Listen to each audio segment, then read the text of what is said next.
I spent 34 years with the Ontario Provincial Police. I've seen things that would make most people lose sleep for a month. I've worked homicides, frauds, organized crime, the kind of cases where you go home and sit in the dark for a while before you can face your family at dinner. When I retired 6 years ago, my wife threw me a party at the Legion Hall in Orangeville, and my old partner gave a speech that made half the room cry. I thought I was done with all of it. I thought the part of my life that required me to be hard was finished. I was wrong. It was the May long weekend.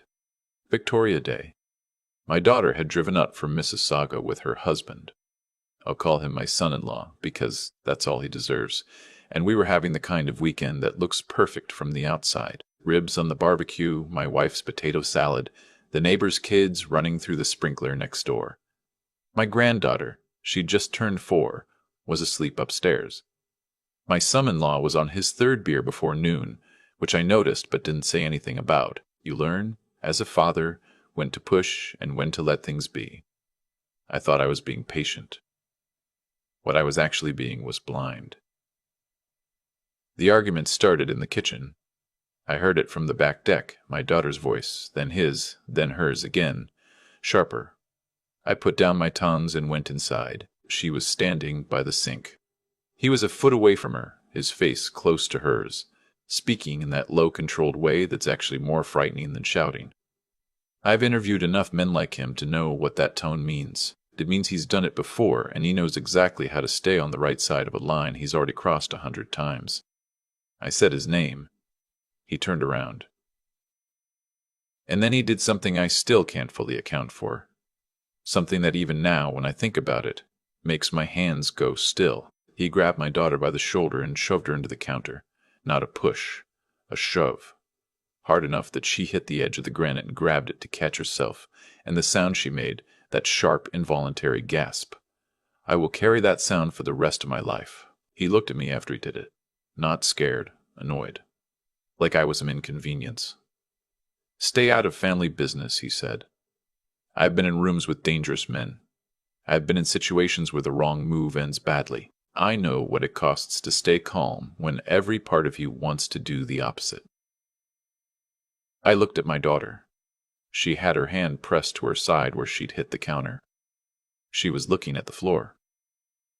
Go check on your daughter upstairs, I said to her. She went. He watched her go, and then he turned back to me with that same irritated expression. I think it's time for you and I to have a conversation, I said. There's nothing to talk about. There's more to talk about than you know. I walked past him, out the back door, and picked up my phone from the deck table. He'd followed me out, which was exactly what I wanted. I scrolled to a contact I hadn't used in 2 years, a man named... Well, it doesn't matter what I called him. What matters is what he did for 30 years before he retired. Financial crimes investigation, federal level. We'd worked a joint task force together in 2009. He owed me nothing, but we were the kind of men who answer each other's calls. I need a favor, I told him. I need you to look at someone for me. My son-in-law was standing 5 feet away, listening. I didn't care. Who is this old man calling? He said. The golf club. I gave my contact the name, my son-in-law's full legal name, his business name, his incorporation number. I'd looked it up 2 years earlier when my daughter first told me they were getting serious, because that's the kind of father I am, and what I'd found then had been just clean enough to let go. Things change. People get comfortable. They start cutting corners they once went around. What exactly do you think you're going to find? My son-in-law said. He'd sat down on the patio chair now, beer in hand, performing a calm he didn't quite have. I don't know yet, I said honestly. He laughed, actually laughed. I went inside and sat with my daughter at the kitchen table while my wife took my granddaughter to the park. My daughter had a bruise forming on her forearm, and another along her ribcage as she showed me because I asked her directly to show me, the way I used to ask witnesses to show me what they didn't want to show. She cried. Not the way you cry in movies. Loudly, dramatically. She cried the way women cry when they've been doing it quietly for a long time, and someone finally notices. Small and exhausted. She told me it had happened before. Twice. Once after a work trip he'd taken to Calgary.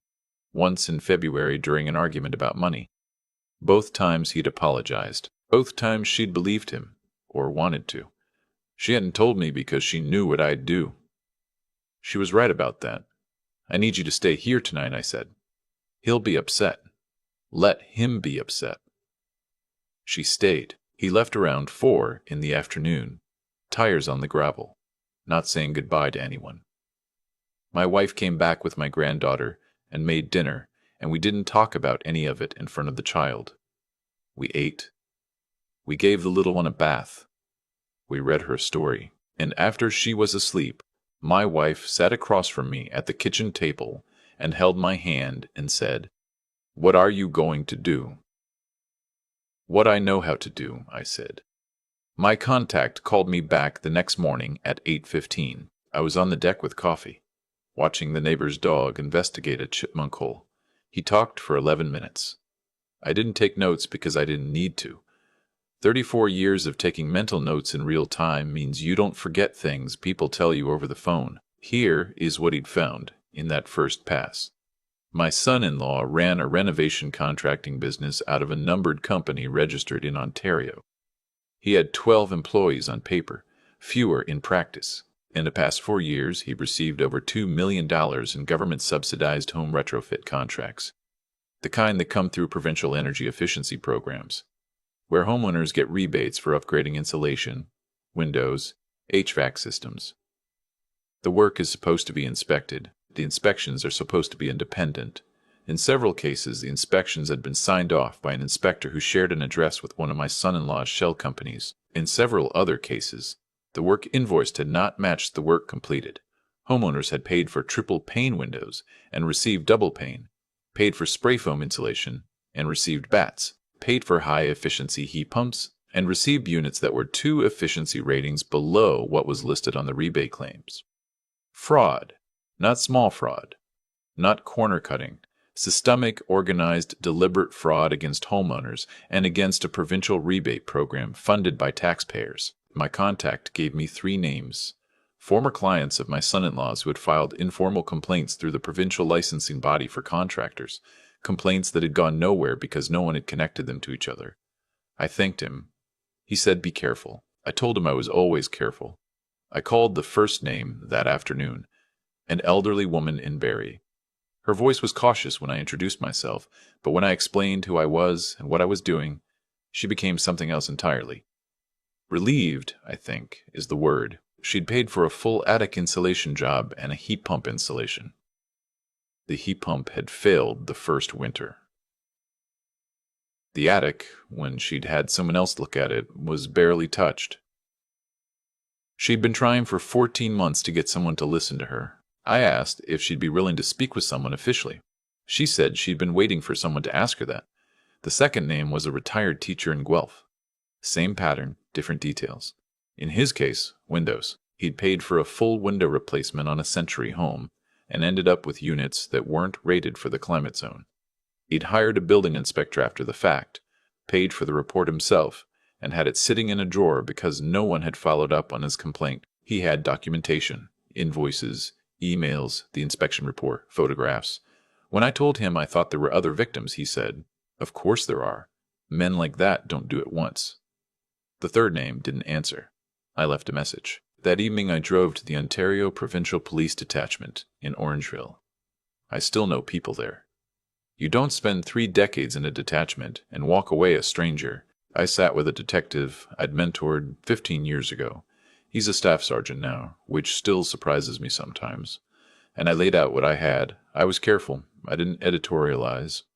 I gave him names, dates, amounts, the connection between the complaints, the inspector with the shared address. I told him about the 2 complainants I'd spoken with and what they had in their drawers. He listened the way good detectives listen, without interrupting, with his pen moving steadily. When I was finished, he looked up. "Is there a personal dimension here?" he asked. "Yes," I said. "My daughter." He nodded. "I'll need to keep this arm's length from you." "That's exactly what I want," I said. He opened a file.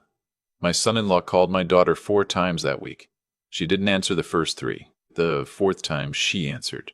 I was in the room, and I listened to his side of the conversation through the phone because she'd turned the volume up. He was sorry. He'd been under pressure. The business was going through a difficult stretch. He loved her. He loved their daughter. It wouldn't happen again. She looked at me while he talked. I didn't say anything. I didn't have to. I need some time, she told him. I need you to give me some space. He didn't like that. His voice changed. The apologetic version disappeared, and the other version showed up. The one with the controlled low tone. He said she was being dramatic.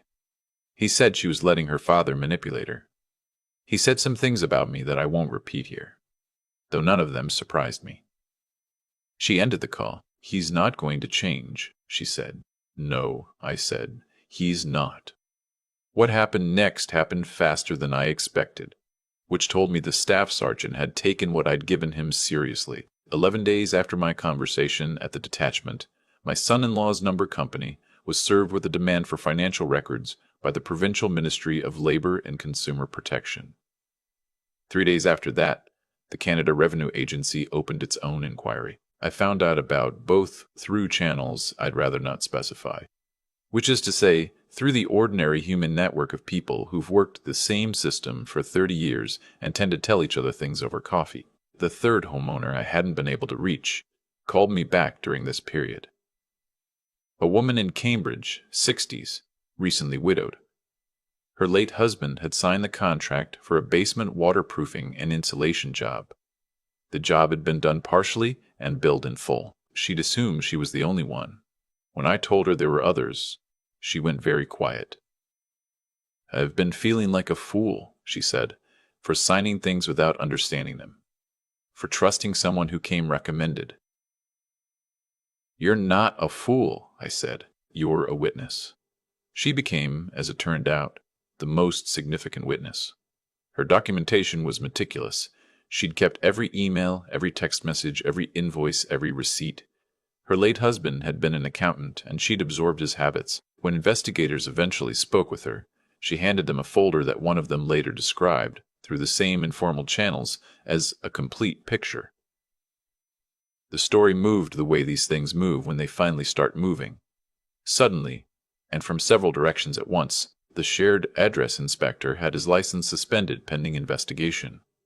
2 of my son-in-law's employees gave statements that corroborated the systemic nature of the billing fraud. A 5th complainant surfaced in Brampton, who had filed a complaint 2 years earlier with a different body, the Better Business Bureau, and whose file was now folded into the larger investigation. My son-in-law was charged on a Tuesday morning in early July. 8 counts of fraud over $5,000. 2 counts of uttering forged documents. I know this because my daughter called me when his lawyer contacted her. Not him. He was in custody, to let her know. She sat on my back deck when she told me, the same deck where I'd made the phone call on the long weekend. My granddaughter was inside with my wife, helping make cookies, and we could hear her through the screen door asking questions about the rolling pin. Is it wrong that I feel relieved? My daughter said. No, I said. I should feel worse than I do. You've been feeling bad for longer than you let on. You're entitled to feel something else for a while. She leaned her head on my shoulder the way she used to when she was a teenager. We sat there for a few minutes, listening to the questions about the rolling pin. The civil piece followed the criminal. My daughter had already started the process of separating their finances. She'd gone to a lawyer the second week she was staying with us, on her own initiative, before I'd said a word about it. She knew her own mind. She'd always known her own mind. She'd just spent a few years letting someone convince her otherwise. The lawyer she chose was thorough and unsentimental, and the picture of the marital finances that emerged over the following weeks was clarifying in ways that made my daughter's jaw tighten and her eyes go hard. He had a line of credit in both their names that she hadn't known the full extent of. He had a company vehicle, actually 2, though only one had ever been mentioned to her, registered through the business that was now frozen. He had a storage locker in Brampton with contents she couldn't account for. What he did not have, it turned out, was the financial foundation he'd always implied he had. The renovation business had looked successful the way a lot of things look successful when you're willing to steal enough to keep up appearances. The homeowners he defrauded began to receive information about the process for claiming restitution. The provincial program he'd exploited opened its own recovery process. These things take time, and they're imperfect, and some of those people will never fully recover what they lost, which is the hardest part to sit with. Justice in the legal sense is rarely the same thing as justice in the human sense, but some of it is. The woman in Cambridge, the widow with the meticulous files, received her money back before the end of the year. She sent me a card. An actual paper card. The kind with a stamp, which I haven't received from a stranger in years. She wrote 3 sentences. She thanked me for calling her back. She said she told her daughter about it. She said her husband would have appreciated knowing someone had listened.